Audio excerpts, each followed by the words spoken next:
আসসালামু আলাইকুম। আশা করি সকলেই ভালো আছেন। প্রিয় চাকরি প্রত্যাশী ভাই বোনেরা, প্রধানমন্ত্রীর কার্যালয়ে নিয়োগ সার্কুলার প্রকাশ করা হয়েছে। যেখানে মোটামুটি অনেকগুলো পদের সংখ্যায় নিয়োগ বিজ্ঞপ্তি প্রকাশ করা হয়েছে। সার্কুলারটা আপনারা দেখতে পারেন। এই সার্কুলারে কিভাবে আবেদন করবেন, সার্কুলার নিয়ে বিস্তারিত তথ্য, পদের নাম, পদসংখ্যা, বেতনের স্কেল, শিক্ষাগত যোগ্যতা, বয়স সকল কিছু আমি আপনাদেরকে দেখায় দেওয়ার চেষ্টা করব এই সার্কুলারের মধ্যে যা কিছু রয়েছে। তো যারা সরকারি চাকরির আবেদন করে থাকেন, আবেদন খুঁজে থাকেন, ভিডিওটা সম্পূর্ণ শেষ পর্যন্ত দেখতে পারেন, তাহলে আপনি সকল তথ্য এই ভিডিওর মাধ্যমে জানতে পারবেন। আরেকটা বিষয় হচ্ছে, আমাদের চ্যানেলে যারা নতুন আছেন অবশ্যই চ্যানেলটিতে সাবস্ক্রাইব করে রাখবেন। এই চ্যানেলে বাংলাদেশের সকল সরকারি নিয়োগ সার্কুলারগুলো আমরা আপলোড দিয়ে থাকি। তো যারা আমাদের চ্যানেলে নতুন অবশ্যই সাবস্ক্রাইব করে রাখবেন। বাংলাদেশের অর্থনৈতিক অঞ্চল কর্তৃপক্ষের সাংগঠনিক কাঠামোভুক্ত নিম্নবর্ণিত শূন্যপদসমূহে সরাসরি নিয়োগের লক্ষ্যে বাংলাদেশের প্রকৃত নাগরিকদের নিকট থেকে অনলাইনে আবেদনের জন্য আহ্বান করা যাচ্ছে। অর্থাৎ এইটা কিন্তু বাংলাদেশের সরকারি স্থায়ী নিয়োগ সার্কুলার, যেখানে বাংলাদেশের যেকোনো জেলার যেকোনো প্রার্থী চাইলে আবেদন করতে পারবে। ছেলে মেয়ে উভয় আবেদন করতে পারবে, অনলাইনের মাধ্যমে আবেদন করতে হবে। এই বিষয়গুলো এখানে বলে দেওয়া রয়েছে। ১ নম্বর পদের নাম কম্পিউটার অপারেটর, যেখানে একটি পদ রয়েছে। ৩৫ বছর পর্যন্ত আবেদন করতে পারবেন। আর এই কম্পিউটার অপারেটর প্রোগ্রামটা, কম্পিউটার প্রোগ্রামটা এটা কিন্তু ৬ষ্ঠ গ্রেড। তো বুঝতেই পারতেছেন এটাতে কিন্তু শিক্ষাগত যোগ্যতা, অভিজ্ঞতার প্রয়োজন রয়েছে। তো এই ক্ষেত্রে আবেদনের জন্য শিক্ষাগত যোগ্যতা চাওয়া হয়েছে যেকোনো স্বীকৃত বিশ্ববিদ্যালয় থেকে কম্পিউটার সায়েন্স অ্যান্ড ইঞ্জিনিয়ারিং অথবা ইলেকট্রিক্যাল অ্যান্ড ইলেকট্রনিক্স ইঞ্জিনিয়ারিং অথবা ইনফরমেশন অ্যান্ড কমিউনিকেশন টেকনোলজি অথবা সংশ্লিষ্ট কোনো বিষয়ে ৪ বছর মেয়াদী অনার্স অথবা ডিগ্রি পাস করলে আবেদন করতে পারবেন। তো বিষয়টা আমি আপনাদেরকে আরেকটু ক্লিয়ার করে দেই। কম্পিউটার প্রোগ্রামার ৬ষ্ঠ গ্রেডে আবেদন করতে এখানে যে ডিপার্টমেন্টগুলোর নাম বলে দেওয়া রয়েছে, এই ডিপার্টমেন্টগুলো থেকে যদি আপনারা ৪ বছর মেয়াদী অনার্স কমপ্লিট করে থাকেন, সেক্ষেত্রে আপনারা আবেদন করতে পারবেন। এখানে বলে দেওয়া রয়েছে কম্পিউটার সায়েন্স ইঞ্জিনিয়ারিং অথবা কম্পিউটার সায়েন্স অথবা ইলেকট্রিক্যাল অথবা ইনফরমেশন অ্যান্ড কমিউনিকেশন থেকে নিয়ে ৪ বছর মেয়াদী অনার্স কমপ্লিট করতে হবে। দেন আপনি অ্যাপ্লিকেশন করতে পারবেন। আর এখানে মিনিমাম ৪ বছরের একটা অভিজ্ঞতার প্রয়োজন রয়েছে। ২ নম্বর পদের নাম হচ্ছে সহকারী পরিচালক। ১৭টি পদ রয়েছে। তো পদের সংখ্যা কিন্তু মোটামুটি অনেক বেশি, ১৭টি পদ রয়েছে। ৩২ বছর পর্যন্ত আবেদন করতে পারবেন।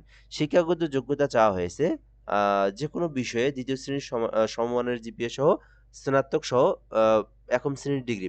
অর্থাৎ যারা অনার্স পাস করেছেন, আবার যারা ডিগ্রি পাস করেছেন তাদেরকে কিন্তু মাস্টার্স থাকতে হবে, তাহলে আবেদন করতে পারবেন। আমি বিষয়টা আরেকটু ক্লিয়ার করে দেই। সহকারী পরিচালক পদে আবেদন করতে ৪ বছর মেয়াদী যারা অনার্স করেছেন তারা আবেদন করতে পারবেন। আর যারা ডিগ্রি করেছেন তাদের কিন্তু মাস্টার্স কমপ্লিট করে থাকলে তারা আবেদন করতে পারবেন। ডিগ্রিদের জন্য মাস্টার্স আর অনার্স যারা করছেন তারা আবেদন করতে পারবেন। ৩ নম্বরে রয়েছে হিসাব রক্ষণ কর্মকর্তা, যেখানে ২ টি পদ রয়েছে। শিক্ষাগত যোগ্যতা চাওয়া হয়েছে মাস্টার্স থাকলে আবেদন করতে পারবেন।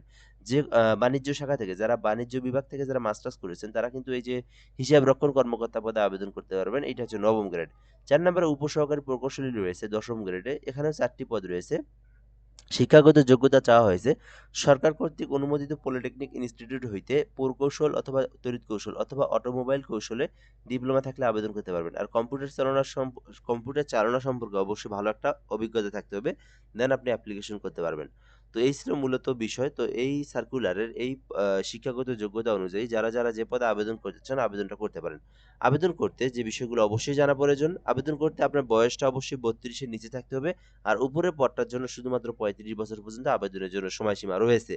আর আবেদনের জন্য কিভাবে আপনারা আবেদন করবেন? আবেদনের জন্য এখানে যে ওয়েবসাইটের লিঙ্ক দেওয়া আছে, আপনাদেরকে এই লিঙ্কে প্রবেশ করে আবেদন করতে হবে। BEZATeletalk.com.bd BEZATeletalk.com.bd এই লিঙ্কে সার্চ করে আপনারা প্রবেশ করবেন Google অথবা Chrome ব্রাউজার থেকে। দেন আপনারা সকল এডুকেশনাল তথ্য, পার্সোনাল তথ্য, ছবি, স্বাক্ষর দিয়ে আপনাকে আবেদনটা সাবমিট করতে হবে। আর এই আবেদনটা বর্তমান চলমান রয়েছে, যেটা কিন্তু ১০ এপ্রিল পর্যন্ত চলমান থাকবে।